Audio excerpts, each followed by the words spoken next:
pelumas, satu lubrikasi.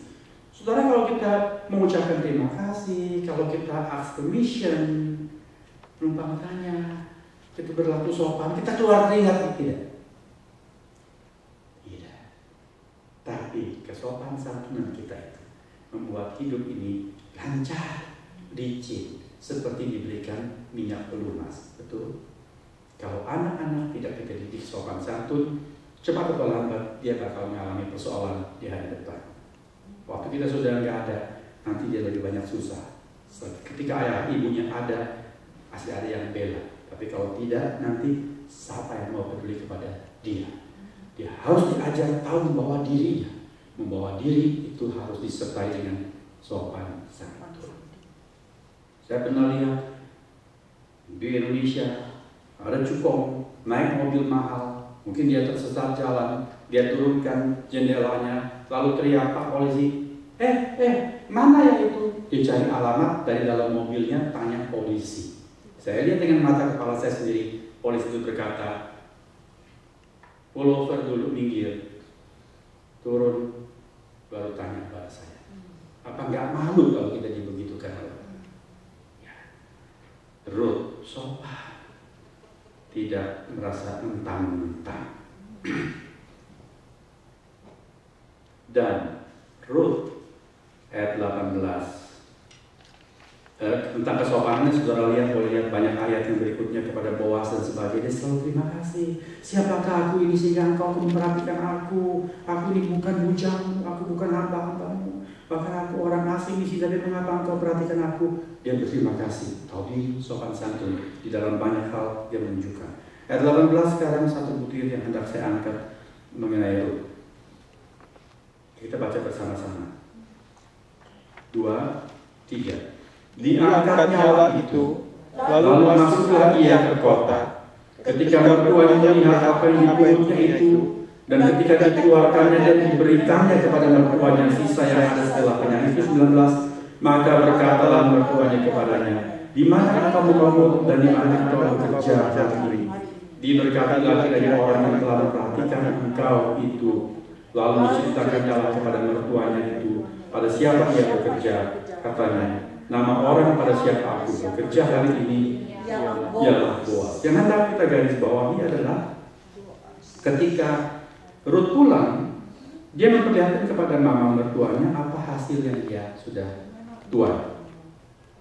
Ya, dia bawa semua itu seeva jelai yang sudah dia tampi sendiri, ya, dia tuntaskan pekerjaan. Lalu dia bawa apa lagi? Apa? Dia bawa apa?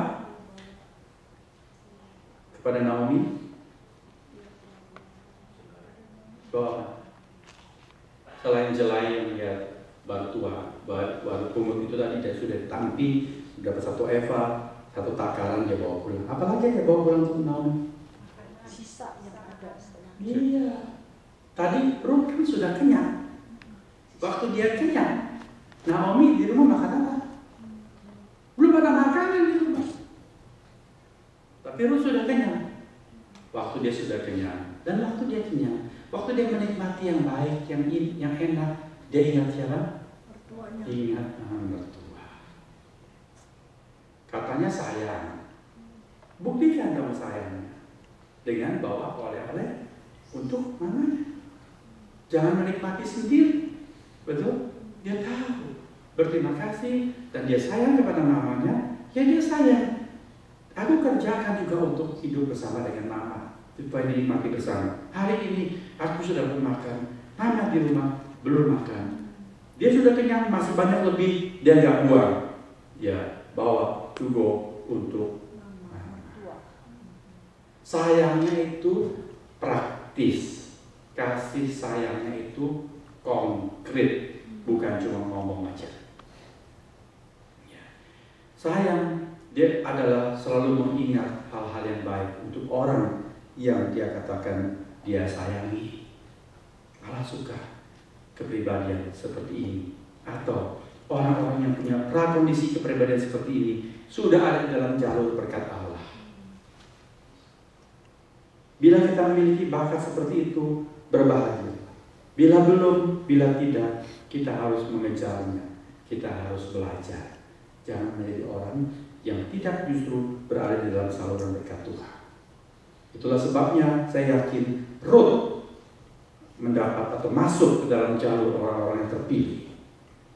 Orang yang kedua secara singkat mengajak kita lihat adalah Boaz. Boaz mempunyai prakondisi seperti apa? Boaz itu orang yang sangat rendah hati. Padahal dia orang kaya, ladangnya luas, mungkin ladangnya banyak petak, dia juga punya banyak budak. Tetapi sudah perhatikan, coba baca ayat yang ke-4. Kita baca bersama-sama. Ayat 4. 2, 3. Lalu datanglah Boaz dari Bethlehem. Ia berkata kepada penyakin-penyakin itu, Tuhan kiranya menyertai kamu.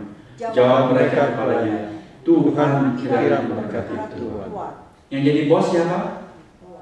Boaz. Yang memberikan salam duluan siapa? Boaz. Mestinya siapa? Kalau menurut tatanan dunia, pekerjanya. Mesti bawahan dong. Memberikan salut kepada atasan. Ya. Kalau dalam tatanan militer, pangkat lebih tinggi, gak bakal memberikan salut lebih dulu. Bawahan yang pangkatnya lebih rendah harus beri salut lebih dulu. Kalau nggak berikan salut, lalu si atasan dia pasti di grounded lah, orang itu masuk sel. Kalau ini di dalam camp militer, saudara, ada pangkat yang lebih rendah, tidak memberikan hormat kepada atasan, pasti dia langsung dimasukkan disiplin, dimasukkan dalam sel.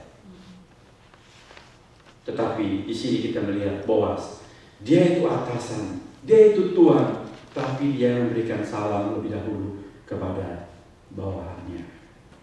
Tuhan kiranya menyertai kamu. Orang ini rendah hati, tidak merasa dirinya tinggi atau hebat. Dia ramah tamah, sopan kepada bawahannya. Dia kemudian juga seorang yang murah dan baik hatinya. Dia memperhatikan siapa yang kerja hari ini. Loh, dia lihat loh, ada orang asing. Siapa itu orang? Dia tanya kepada pelayan-pelayannya, lalu diberitahukan itu seorang wanita dari Moab, dia ikut dengan Naomi. Tadi lalu pembantu dia bilang bahwa orang tadi minta izin untuk boleh mengambil jelai di sini. Apa kata Boaz? Justru ayat 8 dia berkata, Oke, welcome di sini, dia bilang kepada Ruth, dengarlah dahulu anakku. Jadi kalau saya pikirkan, bayangkan Boaz itu sudah cukup tinggi usianya. Ruth itu muda. Oleh sebab itulah dia panggil Ruth anak. Ya, mungkin usianya layak kalau Boaz sudah punya anak itu sebesar Ruth pada waktu itu. Dengarlah dahulu anakku. Tidak usah engkau pergi memungut jelai ke ladang lain, tidak usah juga engkau pergi dari sini, tapi tetaplah dekat pekerja-pekerja perempuan.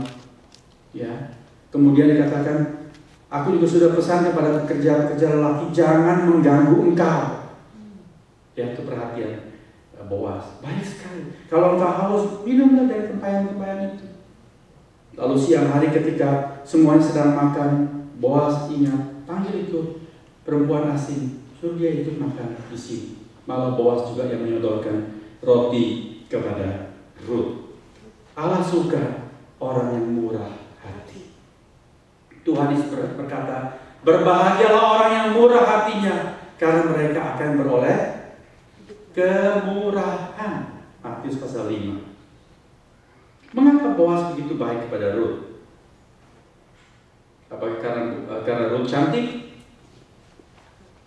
Menurut saudara Ruth cantik tidak?